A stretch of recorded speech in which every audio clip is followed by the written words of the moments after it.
A lot of people in the business community say, we're not investing, and I've talked to CEOs, and as you know, Bob, I wrote a column about this. They say we're not investing because of uncertainty, and not just economic uncertainty, but the uncertainty surrounding what Obama is doing. It is the health care bill. We don't know what that's going to mean for us. Financial reform, we don't know what that's going to mean for us. Do you think that's a fair point?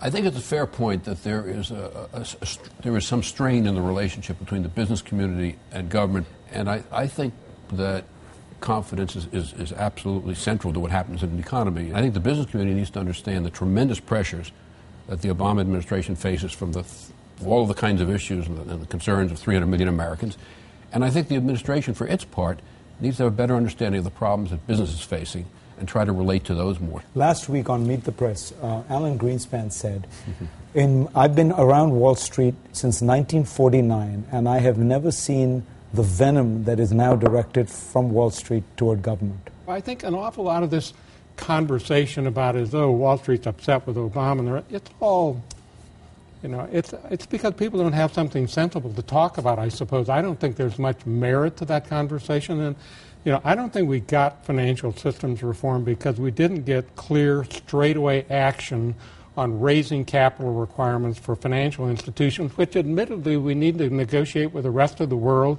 so that we don't disenfranchise ourselves. And we didn't do anything about the stupidity of continuing to give people access to home mortgages with 3.5% down, which is what the FHA is doing now. A lot of people feel that the people who helped create this atmosphere of deregulation are now cleaning it up. We have now had a crisis, a terrible crisis, the worst since the 1930s, and we now have the political possibility, well, we've now done it because we've enacted financial reform, and financial reform was imperative. I don't believe it was politically possible because of the interests of Wall Street. And now that we've had the crisis and had financial reform, I think we've taken very meaningful actions. So you support this bill? The reform bill. Yeah, I think on the whole, not in totality, in the whole I support it. What they didn't do in the bill, and needs to be done, and they can do this themselves without doing it internationally, although it would be better to do it internationally, would be to greatly increase capital and margin requirements on derivatives, which is what I recommended in my book in 2003, and what I believed when I was still at Goldman Sachs. And we need to have higher capital requirements, not just for derivatives, but also more broadly for financial institutions. And that's not in this bill, but it's supposed to come out of the Bank of International Settlements, the BIS, right. And that's supposed to be sometime in the not-too-distant future.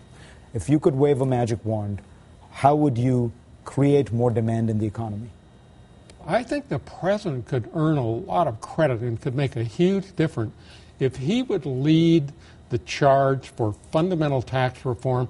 If we had something simple instead of the current income tax and corporate income tax, something simple like a VAT or a consumption-based tax, I think that would give reassurance to the markets that we're coming back and we're creating the basis for capital formation and savings as opposed to consuming everything in sight. You said that when you were at Treasury, the estimate was that the United States did not collect $400 billion in taxes per year. And it cost us $300 billion across the society to administer the colossal mess we've got. If you had a magic wand, what would you do to get this economy moving? I think what I would do is I would stay on, roughly speaking, the current fiscal track, because we still have large fiscal deficits, and that does create demand, although those deficits are coming down, so you're actually reducing the demand. So you mean you won't spend more on a second stimulus right now? I wouldn't do a major second stimulus. At the same time, I would try over the next 6 months